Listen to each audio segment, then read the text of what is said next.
Dr. Galal Walker is a professor of Chinese in the Department of East Asian Languages and Literatures, director of the National East Asian Language Resources Center, director of the flagship MA program at Ohio State University, and president of U.S. Heartland China Association. 自20世纪80年代以来，吴伟克老师一直致力于中文教学法研究，致力于培养能够讲流利中文、理解中国文化、能和中国人共事的美国年轻一代。他创立了体演文化教学法 （Performed Culture Approach）， 在研究基础上创建了新的教学体系，创立了汉语旗舰工程硕士项目，培养了100多位用中文写硕士论文、中文答辩的汉语高级人才。由他创立的中文教学法博士学位授予点，自2003年以来，培养了76个硕士与博士，主编了《通向高级技能之路》丛书，至今出版了15件。他将体演文化教学法运用到教学实践中，为东亚语文和学习者提供了学习方法，并开发创新了多媒体项目。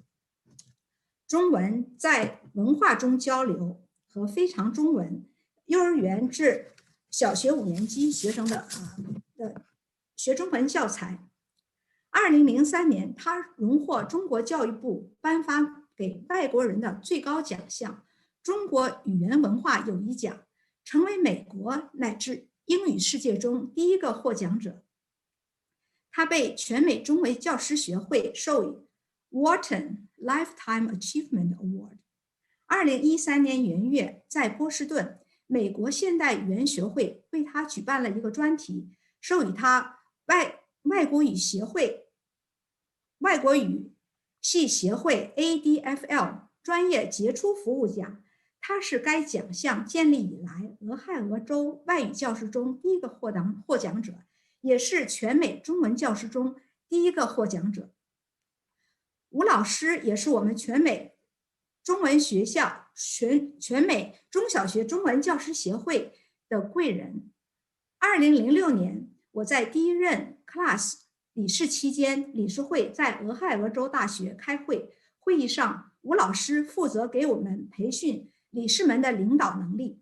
我在第二任 class 理事期间又去俄亥俄州大学，在吴老师的领导下 class CSOS 全美中文学校协会和全美中文学校联合总会于2016年共同成立了美国中华语言文化联盟。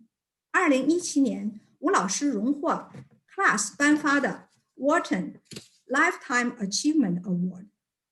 名师出高徒，吴老师桃李满天下，他的学生们活跃在美国和中国的各行各业，为中美两国人民在互相尊重的基础上加深了了解和增进友谊做出了极大贡献。我自己就是千万个受益者之一。吴老师培养出的学生 Dr. Scott McGinnis 就是我在马里兰大学博士学位委员会的成员，以及我马大中文项目任教时的领导，对我在中小学和大学的中国语言文化教学都产生了深刻的影响，至今仍是我的良师益友。吴老师还是我们在美国推广中文教育，让每一个想学中文的 Pre-K to 16学生都有机会得到优质学习机会的榜样。Dr. Walker has been inspirational to all of us in his tireless promotion of equity and access to high-quality Chinese programs for everyone. Let's follow his amazing example in our own work in promoting Chinese language and culture proficiency and competence, as well as cultural humility in general, in order to build a stronger bridge of friendship between United States and China. Let's welcome Dr. Walker and his team. Thank you.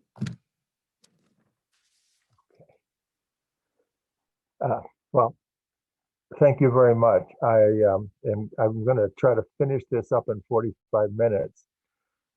So it's going to be a little a kind of a fast go through a lot of material. I want to thank Professor Tan and Professor Zhang for the invitation, and Professor Xu, and also for going through all the arrangements and the problems that involve setting this up. They've been very good and very helpful. I want to, as a beginning, give you a little background, maybe I say a little warning. My background is a BA in linguistics and economics from University of Texas, which is going to lead into a nice legal, go to law school. But somehow I got delayed. I got detoured into studying early Chinese literature at Cornell. So that's how I got into Chinese. And one of my teachers at Texas, William Merrill Smith, was a classicist, and the one thing I really remember from his teaching was that we need to really pay attention to the ancient texts. Like, his idea was, of all the texts that have been written, forged, and set up throughout history over the millennia, a few texts have existed over a long period of time. And the best thing we can do is to try to find out why those texts survived the ravages of time. And it is when I first got to Cornell, I had a professor. Now, if I can figure out how to move this thing. All right, here. All right. My professor was Clayton Joe. And I remember the first thing he gave me to read was the Luan and the first sentence of the Luan pretty much changed the way I approach things throughout life. My first approach was I read this sentence from the Luan, and then I checked out what it meant by going to English translations and Baihua translations of the Luan. And I came back and told him that, and he straightened me out right away. He said, if you want to understand the language of a text or of something like the Luan, you have to learn the language from the Luan. You know, you don't learn the language from some other thing. And besides, he said that translations are for amateurs, and he wasn't going to accept that. So I remember that very clearly too. So that first sentence, when I first read this first sentence of the Luan, the idea was something like, if you learn something and then you repeat it, and you repeat it frequently, is this not pleasure? And I kept thinking, boy, well, this is certainly not my idea of pleasure. It's sort of like torture. But then after looking at following Professor Zhou's advice, I came to understand that as something like to learn something and then to try it out at the right time. Is this not pleasure? And all of a sudden, I started thinking about what it meant to learn. And the association of learn and pleasure put together was rather radical to me. And I've always found this to be sort of the inspiration. When I became a teacher of Chinese, I kept this in mind. And the thing is it's just sort of the idea, if you learn anything and then you use it when you need it, you're given pleasure. You're rewarded yourself. If we teach our students something, we need to give them the opportunity to use it, and they will be rewarded by by the pleasure that they feel themselves. Their own brain will reward them. And that has been sort of the basic assumption that I've been working with. I'm going to go through a lot of material. So the charge from our host was rather overwhelming, but I'm going to go through this quickly and give you sort of the 40,000-foot view of what we mean by perform culture. So perform culture just means that culture is our goal, that we want, our goal is to have our students function within Chinese culture. And we find out if they can do it by getting them to perform, and we teach them how to do it by having them perform. So performance is our way, and culture is our goal. And our main goal for every student that walks in our programs is that we want more Americans to learn about the world from China in Chinese. We understand that there's a different enough view of the world that it's a significant gain for us if more of our students learn significantly about the world in Chinese from Chinese culture. So this is my start, and I just, in order to begin, I just wanted to sort of give an idea that what we're talking about is not an old, is not new problem. So I looked up the oldest book I had in my library, and it's 1860 from Solomon Barrett, and his book has got about 5 different titles to it, but the principles of grammar, and he also had the idea of the key to English grammar. But his goal was to reason and form correct conclusions. I guess his warning was to reason and form correct conclusions without a comparison is an impossibility. And so Mr. Barrett, he set out to to develop a treatise as being a practical and natural illustration of orthography, etymology, syntax, prosody demonstrated by a process of reasoning. And okay, that's pretty challenging. But he also had a little thing there: study things, not words, use your brains more and your books less. That made a big impression on me when I saw that.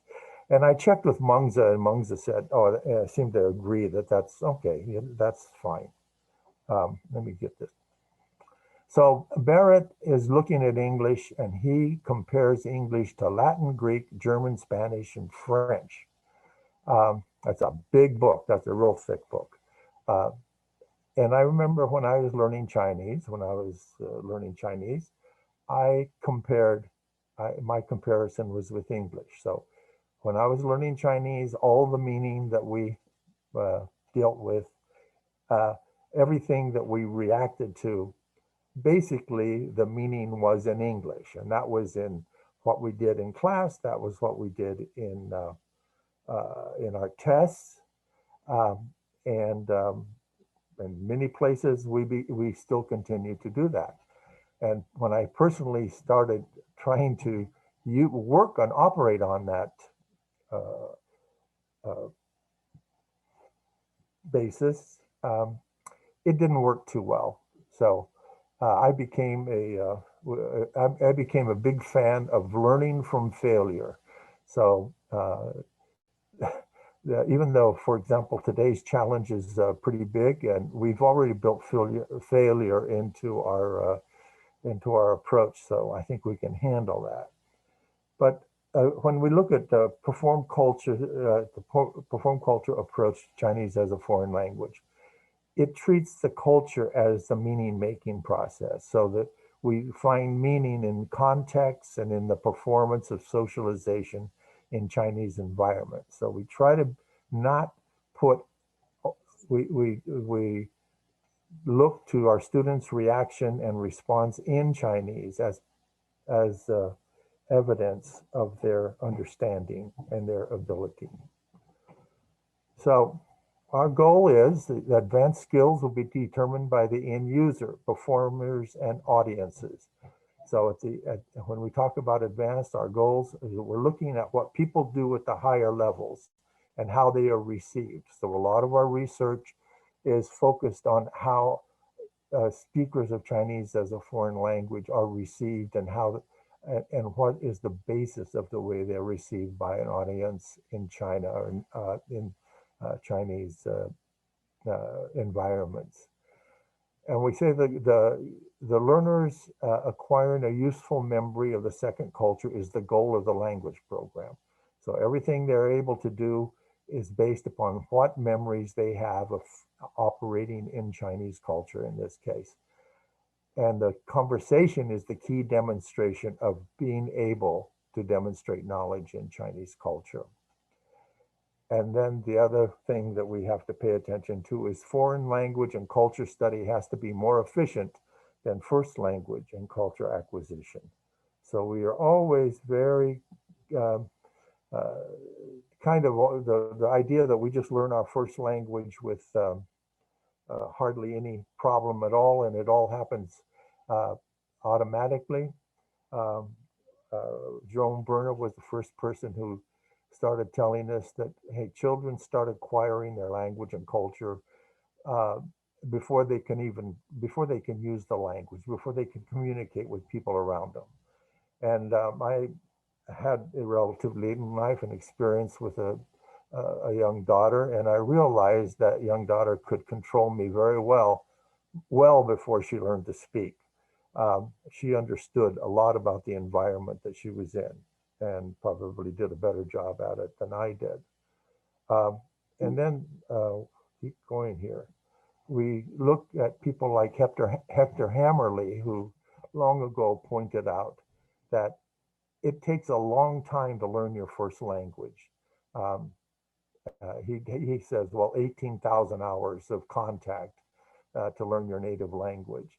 And that contact, according to my experience, is at least 12 hours of contextualized language exposure and instruction with an intense personal attention and ridiculously positive feedback for a long time, day after day, no breaks.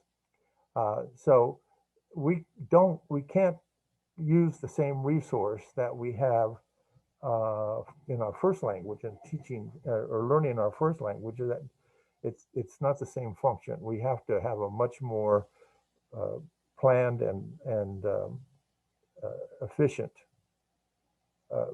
process involved. And we look at the two of them. We had the ideas of language acquisition. One is LAD, the language acquisition device, and then there's LAS, language acquisition support system, and that's the one that's we followed. Jerome Bruner's idea that that language is transmitted through intense social interaction. So being able to work and function within a social environment, be it a family or any kind of group, that is the main motivator for, or the main method for learning language. And then also the fact that it takes a long time to learn these languages is not in academics and university hardly paid attention to, but in the US government, they keep budgets and they keep track of certain things. So we start getting an understanding of what the value of say someone who attains a superior level in Chinese, what it's worth.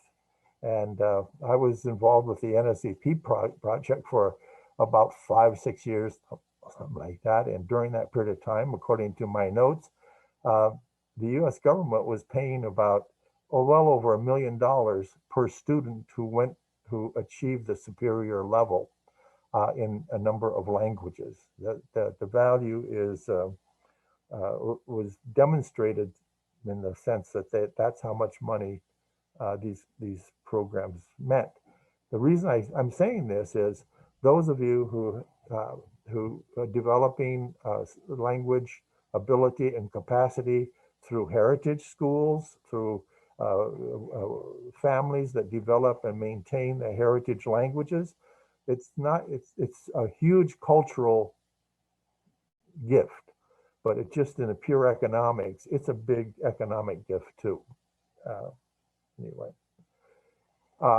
And I also have a former student who works as a military, and he looked at what it costs the US military to train foreign affairs officers. And these are people who are in the military and they're assigned foreign postings, and their goal is to help get along and make the relations between American military units and foreign military units better. And his idea, well, if you look at the way the government trains these people, they have about over $350,000 per person, and that doesn't even get them to the point where they can actually function. So his estimate is way beyond $350,000. So I just, there's a few places that we can take a look, but we understand that what is happening in our language schools and the heritage schools and our K-12 schools and our university level has an absolute economic value to the people, our students, and their futures. I want to look at going through languages and looking at Tomasello's, he called language functions. He looked at 3 different levels of, starting with the lowest level of language is requesting and offering objects or services. And this is really basically, you learn how to just ask for things and offer things to people. And the next one is social motivations and getting into using language to develop relationships. And then third level is narratives and stories. That is sharing experiences at a higher level. These are the levels that Tomasello mentioned. And for us in our programs, we look at very low levels, like terms. One of the first things we want to teach our students to do, American students, is deal with people using terms of address. This is a lot more important in Chinese than it is in English. And most American students have to actually learn that very explicitly. And then the requesting and the offering, the informing and social motivation. And eventually we get up to what we call domain strategies. So for us, domain is a huge concept. It's a very important concept that we want to deal with. Again, this is the sort of the way I've been thinking about Chinese as a foreign language or second language, a foreign language learning environments for about the last 50 years or 40 years. But if we have an environment where you're learning a language and then you learn enough of the language to actually use the language, we have 2 basic modes of instruction. One is the learning model instruction, and that's just item by item by item by item. We learn these items.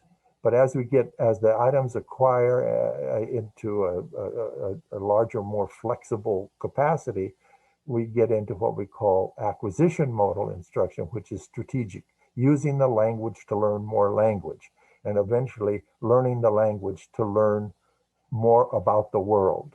So learning about the world in Chinese is an important thing for our students. This idea of using domain as our goal, domain inquiries, it's being able to explore domains in the language. That's our goal. And we have a program where we kind of assure this with our students because we ask them to write an MA thesis in Chinese, which pretty much requires them to explore a domain in Chinese and express it in Chinese to a Chinese audience. The idea of domain is kind of based on the idea of graduate students coming to the US. A graduate student can come to the US not being a native speaker, but can graduate with degrees having the ability to articulate in English their chosen domain, obviously way above what a native speaker of English would be able to do.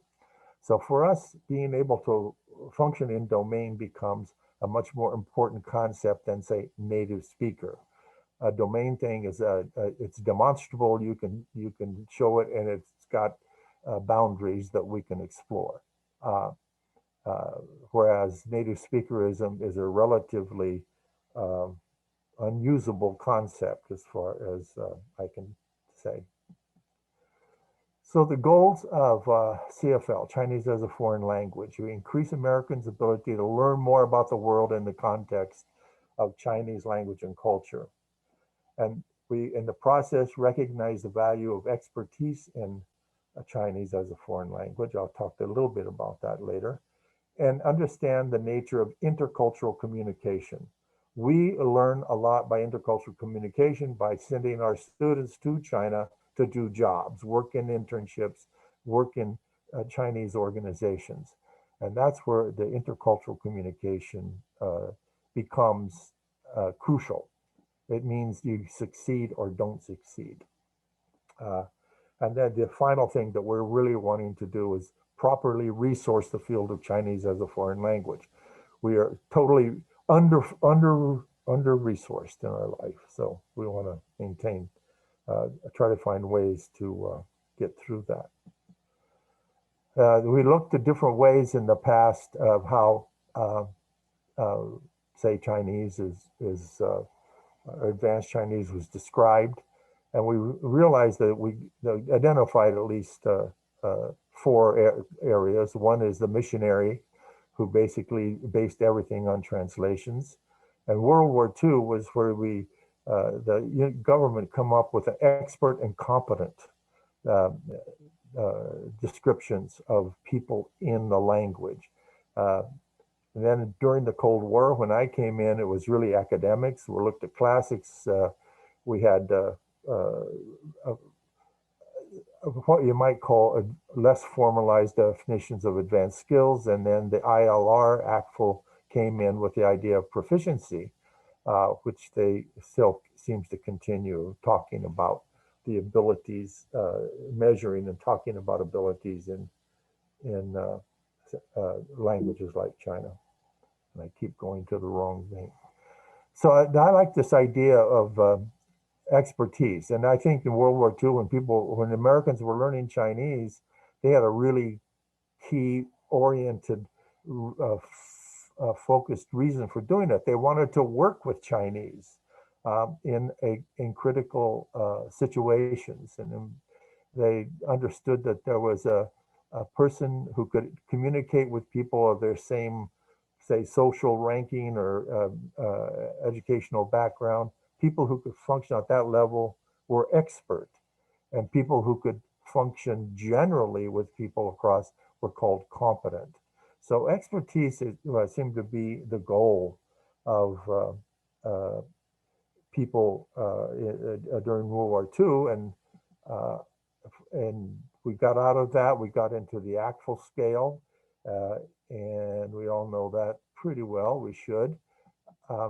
And we also know the categories of language difficulty, where Chinese joins Japanese and Korean and Arabic as being a category 4 language, which is basically what it really means is it costs the government way much more to train people to a certain level in Chinese than in French or Spanish.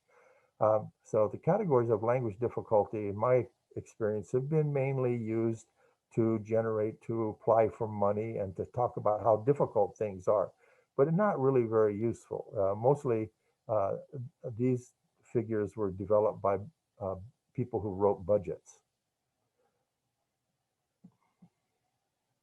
So there we are. We're looking at the problems that we talk about. Time. our answer at the time is learn culture. Don't try to teach people to deal with the world as they know it, because it's endless. You never can get to it.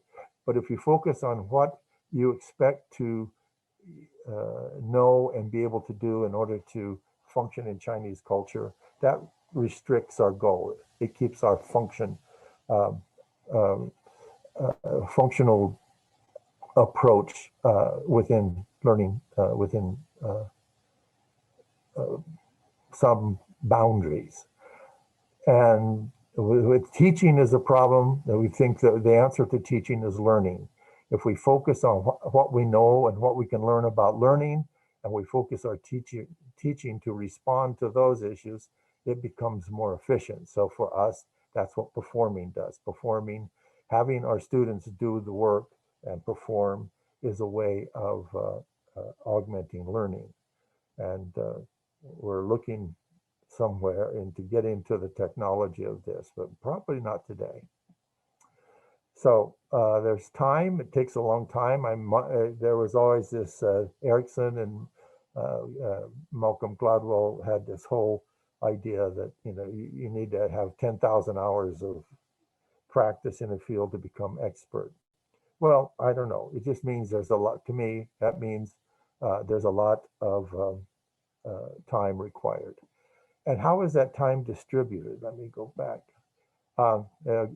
Ray Clifford at DLI and Brigham Young University came up with this graph and just showing that instruction to get from one level to another level to another level in a language. So the higher you go, the more time it takes to go from one level to the other. So if you go to, it's going to take you a lot more time to go from intermediate to advanced than it does to go to intermediate, and it's a lot more time to go from advanced to superior than it does to do it. So the higher we go, the more resources it needs to train our students. And the problem, of course, with us is that a lot of our academics and the way we have designed our programs, we put all the resource in the very low levels, where the higher we go, the more resource hungry that becomes. And we also have to think about how do people function in the language. And so, we have different ways of looking at it. Looked at Pinker's idea and sort of the Chomskyan idea of the language of thought, that there's something in our heads that follows a certain biologically provided capacity. And other people think that grammar and vocabulary, all meaning is conveyed there. And Roman Jakobson in the 50s had the idea that actually there was a social matter there. Sometimes you have to know what to say and what not to say in order to be able to communicate in a language. And then later, Mark Turner said, look, the words, the meaning of a communication is not in the words. It's in all the richly provisioned minds of the people who are doing the communication. So Tomasello eventually culturally learn the intentions, actions of others. So that what we're trying to learn when we learn a language is what other people know about the language, the people that we want to communicate about what they want, about what they know. And once we know that, we can interact with them in a much more efficient way. The way we'd say it is communication is distributed, so that if we want to communicate with people, it's because we know a lot of the same things they know. When we make meaning, we involve our brain, our body, our feelings, and the feelings of others. And so we kind of try to capture that in what we call performances, where if we say, if you know place, time, roles, scripts, the script is what is said, what is done, what is worn in a interaction, and audience. So sometimes called parts. if we know that information, and if we can convey that information to our students, they will understand what we are trying to convey to them in when we're teaching them Chinese. We present each body of knowledge, each thing we want them to do, as a performance consisted of these 5 elements. Culture is another thing. A lot of people talk about culture. Obviously, it's a main interest of humankind. Merlin Donald wrote a book on the origin of the modern mind, and he divided it into mimic, mythic, and theoretic culture. More interestingly, he decided that culture was a kind of a memory system, that societies retained, had a way to remember the important things in the society. But Hector Hammerly, who was a language teacher at the Foreign Service Institute, he looked at culture in a very functional way. He said there's behavioral culture, which is the culture, what we know that helps us get through our day-to-day living. So behavioral culture sometimes is really the beginning point of when we want to teach our students the language. We want them to learn how to behave and how to understand. One of my students has this idea of the grammar of expectations and the grammars of intentions. If we know expectations and intentions, we can do a lot of, we can interact with people in a much better way and much more directly. When you learn to do that, you can use the language right away.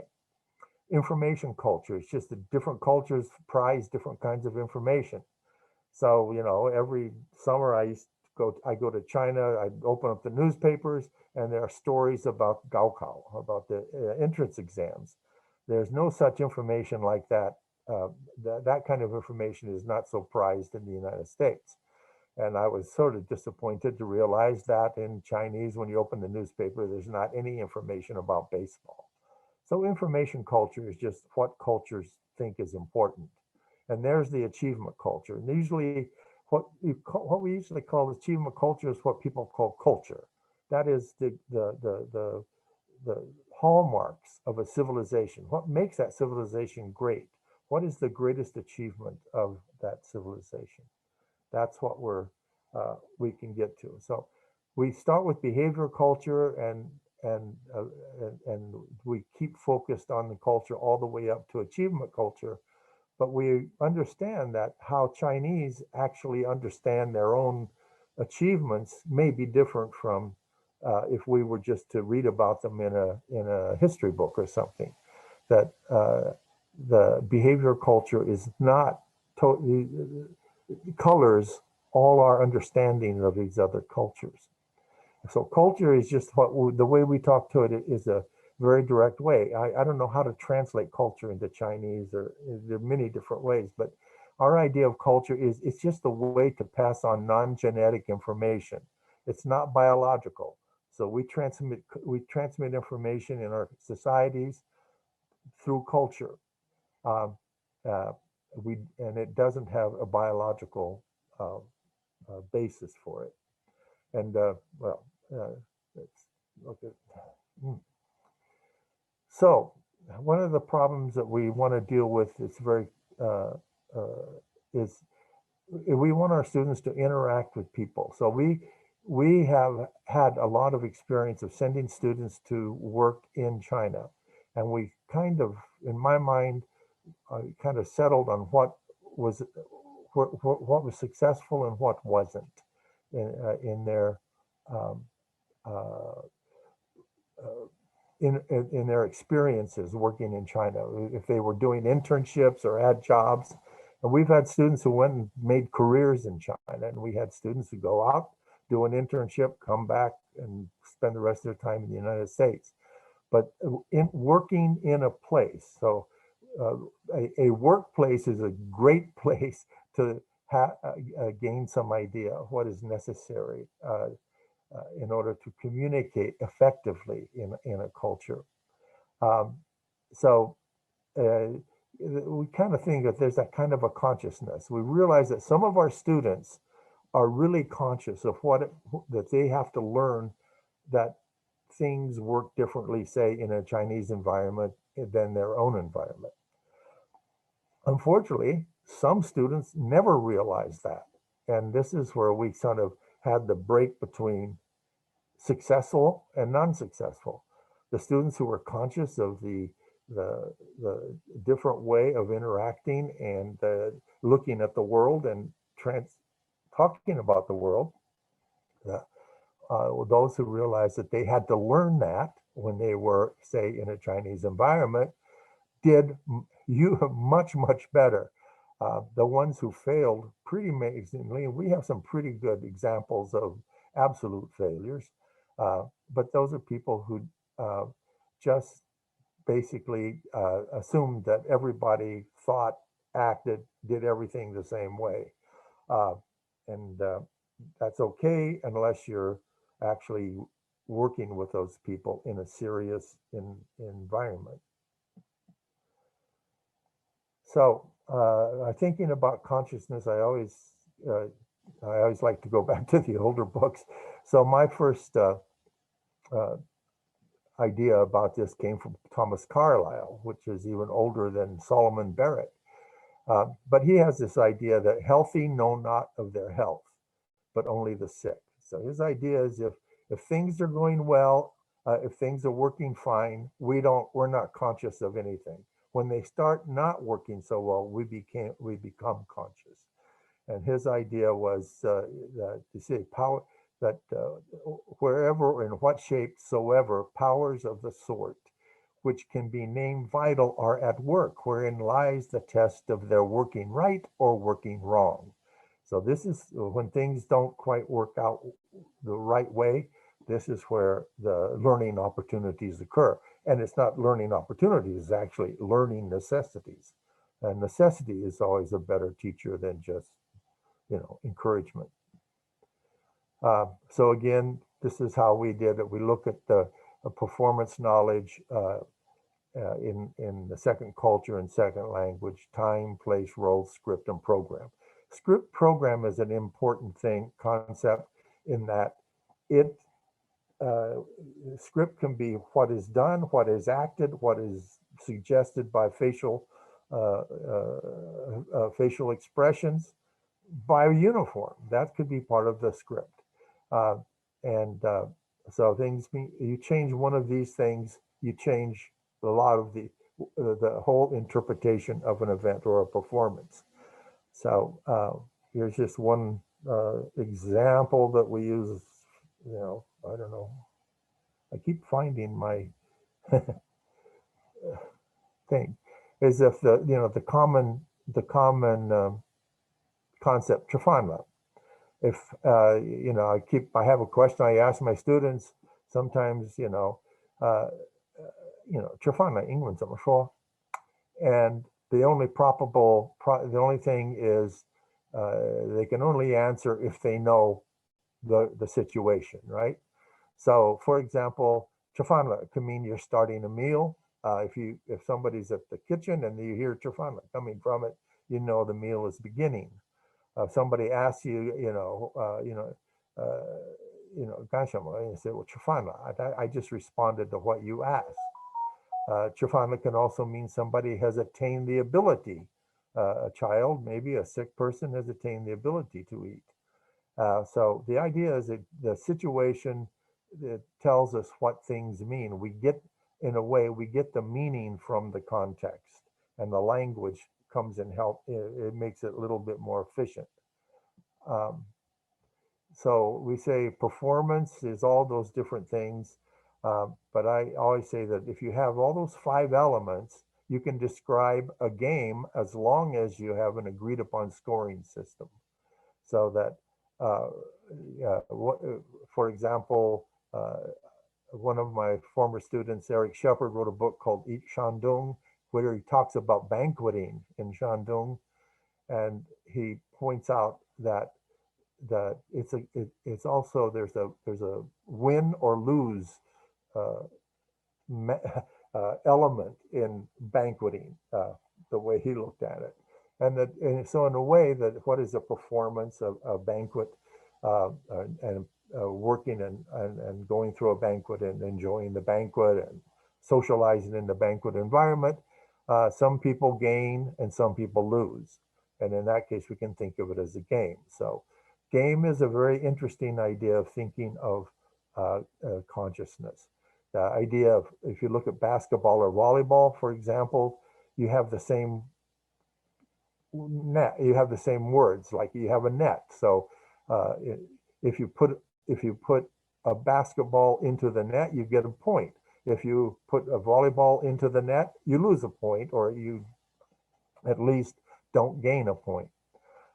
So the idea of being able to look at the interaction between cultures as games is a good idea. First of all, you don't have an idea about one game being better than another game. It's just basketball is basketball, volleyball is volleyball. You can play both, but you can't play both at the same time and still have a successful interaction. So what do we get from games? It allows us to deal with unpremeditated action. We have to move very quickly. You can't sit there and think about what you're going to do if you're playing a game. You have to do it, and you have to know what you're doing because you've practiced, you've performed. And also the game will provide a psychological reality. It tells you what things mean. Just like if you say phonemes consist of psychological reality. Well, if you're playing a game, the same term, the same meaning, the same language, I guess you might say, could have totally different meanings and different realities. And it also, games require you to work on social agreement. Most games, I would say a lot of games depend on your ability to work as a team. And then the other good thing about if you're playing a game, you're continually discomforted. You are always you can't be completely successful every time when you do a game. You have to understand that you have a good chance of losing, or a good chance of doing other things that are not what you are particularly looking for. So we think that the game is the Samuel Beckett's ever tried, ever failed, no matter, try again, fail better. We think of that not as sometimes people take it as encouragement. It's just a description. That's just something we do, that we can look at failure as a way of getting better, but we never get to the point where we think that, hey, we don't have any problem, we'll never fail again. My grandfather had a nice statement. He used to say that success was a lie that you make up to cover up your best failure. And I found that older I get, the more I remember that quote from him. I'm just going to go down. So we have a different idea of culture and where culture really becomes necessary. And some people get really upset about this, but I would say at the top level of this thing, you have missionaries working. There's a missionary, some can be religious missionaries or some can be cultural missionaries, but a missionary doesn't negotiate meaning. They basically want to take the meaning from one culture to another culture and keep it as unmediated as possible. And government representatives work that way, and corporate representatives work that way. And even visiting academics, they don't necessarily negotiate meaning. But when you get into business and partnerships and entrepreneurial, and when our students start working in a Chinese environment, then we're in the process of having to negotiate meaning between two cultures. So we have culture one, culture two, and then this culture three is what we call, what has been called the third space. And that's where more than one culture is at work. And what we want our students to do is become more and more expert at functioning within that third space. We want them to do that because we know they will be more successful the more they are able to communicate their intentions and understand people's expectations in the environment where two cultures are recognized. It doesn't mean that if there's a foreigner, you're always within a third space. Sometimes as a foreigner, you're always in the other person's culture because they don't recognize your culture. And that happens quite a lot. So one thing we keep in mind is that humans are really good at forming groups. We have the largest herds on the planet. You can just fly into a city any day and you can look at the size of our human herds.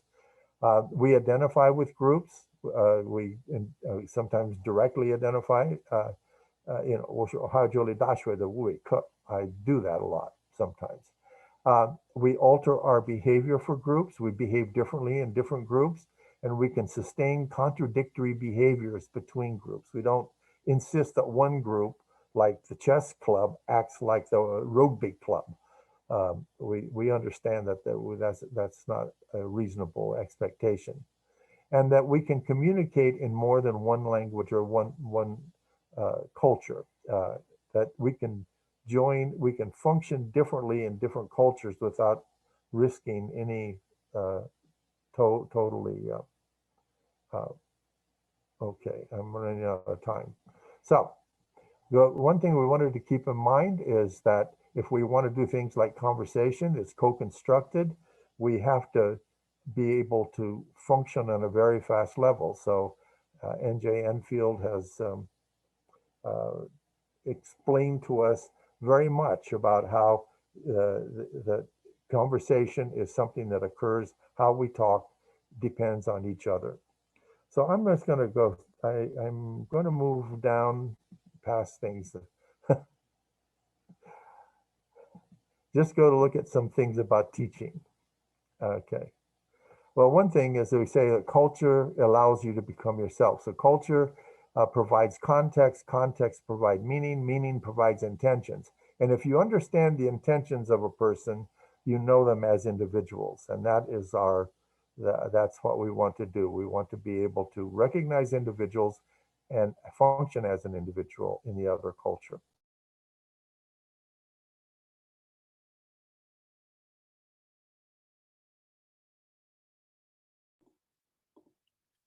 Dr. Walker, your microphone is muted. Can someone to unmute? How am I doing now? Is that better? Perfect. Thank you. Okay, I've just got a few more minutes. I'm sorry, I'm running kind of late here. Sorry, Dr. Walker, you can have more time if you want. No problem with that. That's all right. I just want to say one more thing. It's about the learning thing. You know, we hear a lot of things about learning styles and approaching things with different learnings. I just want to point out that we all humans function with a basic equipment. The same, every high school text will have an idea of what a brain is, and we all basically share the same equipment. What is the programming is quite different, I guess, and that's why we talk about culture. Hold on a minute. But there's the idea that I like to get across is using the brain, and realizing a lot of our brain is focused on visual stimuli. We create visual images about everything. So Kolb has what he calls his learning cycle is you start with a concrete, I would say, visual experience of something, and you go through a process of reflecting on that experience. Yeah, that reflecting means you try to understand how that reflects to you, and then you develop a hypothesis of how it fits in with what you already know, and then you test it. So this is the kind of idea of performance we have, is you encounter new things. And a lot of what we do, the encountering the new material, the concrete, the reflective, the abstract hypothesis, that occurs in autonomous learning. People students prepare for class or something. They prepare for the interaction with their teacher. But when they interact with their teacher, that's the valuable, the precious thing. It's the active testing. Do you know that or you don't know that? So this cycle just goes on and on and on, over and over again. And so we try to look at everything as if it were a kind of cycle, all the way from learning a lesson to learning a new culture. You go through a continual cycle of increasing your knowledge and increasing your ability to function. That's the whole thing. And here's the one thing that I guess all of us have probably, I don't know if you've known, but learning a language and learning to function with other people and other culture, you always go through the process of you don't know, and then you get to the point where you learn something and you don't know, and then you work hard, you practice, and you know that you know. And then if you're really good, we get to the point when you finally learned everything, you actually don't know that you know. You're working without premeditation. You're functioning in the culture with that idea. Okay.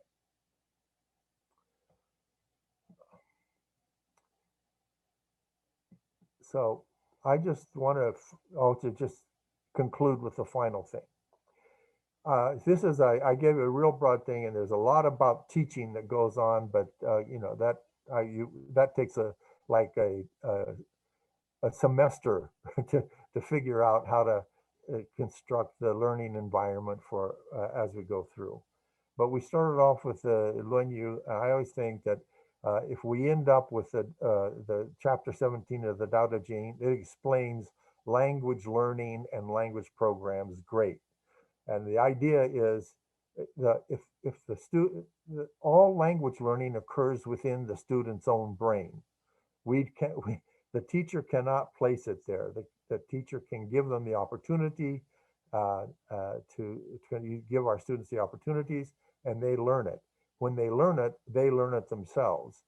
So no matter how we do, the better we get. I would say go check chapter 17 of the Tao Te Ching. It's a great description.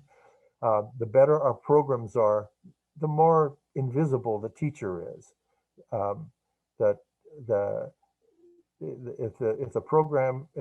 our students are learning and it seems that they're picking it up, it is meeting their learning capacity, the learning skills, learning desires, learning abilities, and that all involves them. So when they finally get to the if they achieve the success, the feeling they get is 我自然, that we did it ourselves. That's us.